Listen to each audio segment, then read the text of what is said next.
Donc un petit rappel sur ce qu'est la posture haute, c'est la posture du sachant, de l'expert, du menteur, du conseiller. Ça permet de donner des directives et de guider. Elle permet de gagner du temps quand il y a une demande de la part du client. Donc c'est quelque chose qui peut être très positif, la posture haute. Moi je l'utilise souvent, soit en formation, soit quand il y a des clients qui me demandent vraiment d'aller vite sur une décision, ils ont besoin d'un retour d'expérience. Ben, on peut produire des documents, on peut produire des conseils, on peut donner un avis pour que ça aille plus vite. Par contre, elle met en risque car elle met à découvert. Donc c'est-à-dire que le sachant, celui qui arrive avec une solution, il prend des risques aussi, hein. Il peut se faire, il peut se planter, il peut être complètement à côté de la plaque par rapport à la réalité. Il maîtrise pas complètement le contexte, il sait pas exactement tous les détails. Et finalement, s'il arrive avec une solution toute faite en disant ouais, on va faire du Kanban, ça fonctionne très bien. Sauf que, ben non, dans ce cas de figure-là, ça marche pas parce que ben, t'as pas toutes les infos. Et donc là, il faut savoir faire marche arrière, ça arrive de se planter, dire tout simplement, ok, si vous n'en voulez pas, ben, c'est une erreur de ma part, j'avais pas pris en compte toutes les paramètres. Par contre, ce que je peux vous proposer, c'est que ça puisse venir de vous, et du coup, on va faire un atelier où vous allez proposer une solution, vous allez construire la solution qui vous va bien. Et du coup, le fait d'imposer une solution, peut-être qu'on pouvait penser a priori que c'était plus rapide. Bah, en fait, ça ne fonctionne pas. Donc, autant pour moi, on va faire différemment. Vous allez construire votre solution. Et là, on sera plus efficace. Donc, le fait de co-construire la solution, le désavantage, l'inconvénient, c'est que si on est avec des gens qui ne connaissent rien du tout à l'agilité, qui n'ont jamais expérimenté, il va falloir réinventer des choses qui existent déjà. On va repasser par des chemins qui sont déjà connus. Donc, il faut quand même avoir un peu d'espoir pour qu'il y ait des gens qui connaissent un petit peu, un Scrum Master habile ou un coach agile qui puisse quand même arriver à proposer des choses qui fonctionnent déjà bien. Mais tout imposer de manière trop radicale, ça crée des résistances. Il faut savoir changer de posture en fonction de la situation. La posture basse, c'est la posture de celui qui ne sait pas, qui pose des questions et qui fait preuve de silence, d'observation aussi. On peut avoir un temps d'observation, notamment au début. On observe, on regarde, on ne dit rien, on est juste là pour observer, on fait du coaching, un travail de coaching. Donc la posture basse, elle favorise le changement libre et spontané du coaché. Donc ça, c'est extrêmement important. Les changements spontanés sont beaucoup plus durables. Elle favorise aussi l'appropriation du changement opéré. Un changement qui est décidé par les acteurs, c'est un changement qui va durer plus longtemps. Et c'est un changement, comme ça vient d'eux, c'est quelque chose qu'ils vont aimer, parce que les gens tombent amoureux de leurs idées. Donc le fait que l'idée vienne d'eux-mêmes, ils vont la trouver vraiment géniale et vraiment adaptée à leur contexte. Et puis surtout, ça les responsabilise par rapport au fait de trouver une solution. Parce que sinon, vous pouvez critiquer, mais finalement, c'est pas efficace ce que vous faites. Donc là, en responsabilisant les acteurs pour qu'ils puissent trouver eux-mêmes un mode de fonctionnement, une organisation de leur équipe qui soit plus efficace, ça les responsabilise. Et puis, ils accepteront beaucoup mieux ce qui n'est pas parfait, parce que ça vient d'eux et parce qu'ils n'ont pas trouvé le mieux à faire dans cette situation. Donc la posture basse, elle favorise la négociation. Il y a plein de négociations hein, dans une transformation agile. Donc c'est important de faire preuve de posture basse par moment pour aider à la négociation, écouter l'autre, comprendre son point de vue, comprendre ses attentes, comprendre ses difficultés, savoir ce qu'il attend.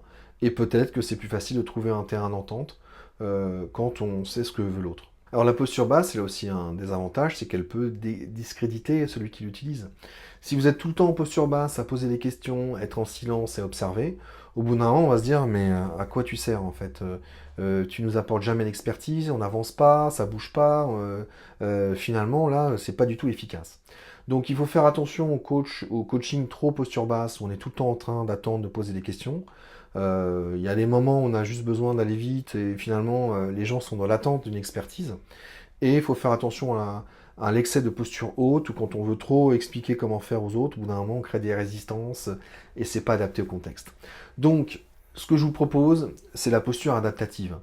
Finalement, c'est une posture qui va osciller entre posture haute et posture basse en fonction des situations ou de la tournure de la discussion. En animation d'atelier, la posture haute sur le cadre et la posture basse sur le contenu.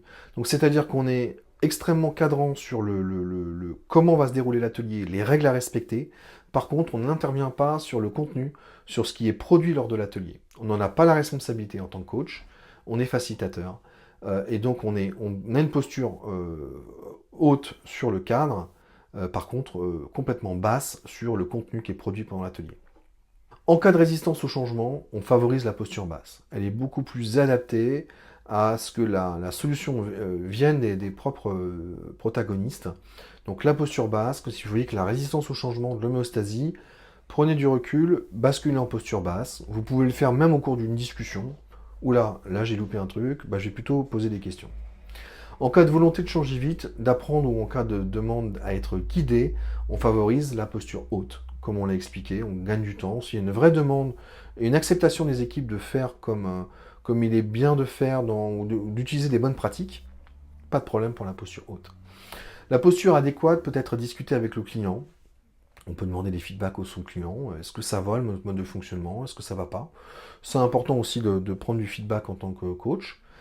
Et la posture évolue dans le temps pour les mêmes clients. On peut démarrer par une posture haute et évoluer vers une posture plus basse. Donc c'est quelque chose d'assez classique. Au départ, on arrive avec des recettes et des choses qui marchent bien. Tout ce qui est facile à mettre en place est mis en place. Et puis au bout d'un moment, ça commence un petit peu à être plus compliqué pour certaines choses. On arrête, on stoppe, on prend du temps, on laisse venir, on essaie de voir ce qui fonctionne, ce qui ne fonctionne pas. On pose des questions. On utilise plutôt une posture basse. Et on aide l'équipe finalement à trouver ses bons petits coups de tournevis, ses bons réglages, de manière à être optimale.